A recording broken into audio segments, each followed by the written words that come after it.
是被资本抛弃的顶流，却用另一种方式重回巅峰。不管曾经、现在还是将来，他都是独一无二的 King。本期我们了解的是 AI 全面升级后的顶流爱豆，曾经的王 King。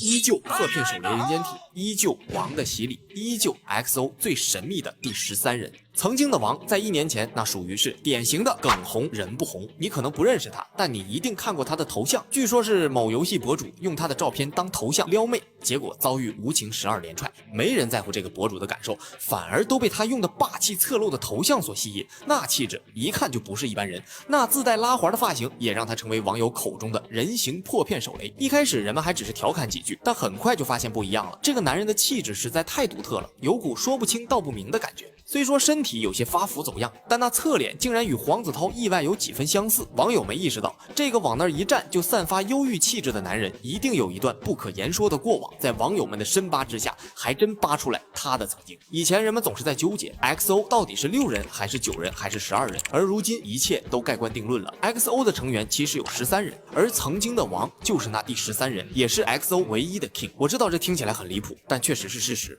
为什么现在无人提起？是因为他的一生如同一段被剪辑过的影像，被资本刻意封存，但时间无法磨灭一个人的存在。当过往被扒出，所有人都想起那段被尘封的历史。曾经的王艺名为 King， 从小就有一个爱豆梦，为了成为苏破爱豆，展现出最甜的笑容，他背井离乡，一个人前往异地，成为一名练习生。众所周知，韩国被称为亚洲造星工厂，有着极其苛刻的要求。练习生如同进入一个地狱模式的副本，这里有无数怀揣明星梦的少男少女，却只有极少数人能成功通关，而 King 就是其中之一。King 成功的秘诀是他那霸气侧漏的神颜，以及日复一日的训练。他付出了比其他练习生更多的努力，自然能够脱颖而出。在练习生期间， King 就展现出十足的领导力，所以他被 SM 公司选中，并且成为了 XO 的队长。眼看马上就能实现爱豆梦，现实却给他泼了一盆冷水。造星工厂杀出来的爱豆都失去了一定的自主性，习惯了听从公司的安排，但 King 不一样，他是一个很有想法的人，不愿意接受安排，他不喜欢被束缚，喜欢自由的感觉，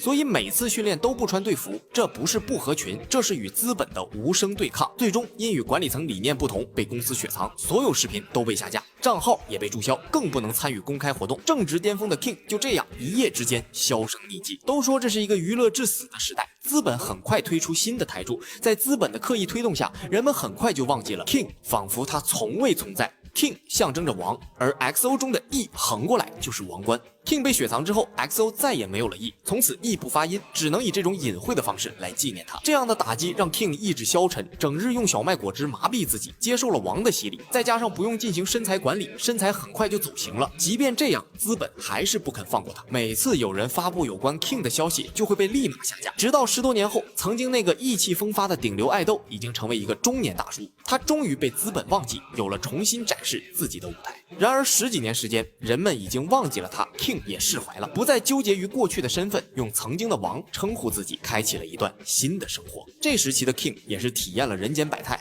当过装修工，也在舞台卖过艺，什么都肯干。大彻大悟的 King 已经决定隐姓埋名度过余生。但老话说得好，是破片手雷总有爆炸那一天。霸气的坐姿意外走红后，网友最终揭晓了他作为第13人的身份，一时间相关话题冲上热搜。资本慌了，他们害怕 King 卷土重来，想要用相同的方式抹除他存在的痕迹。然而网友们已经回忆起来了，那可是追星时代唯一带给我们欢乐的 King， 不能忘记也不敢忘记。有人说 King 的存在是网友们在玩梗，是用 AI 凭空捏造的，实际上 XO 根本没有这个成员。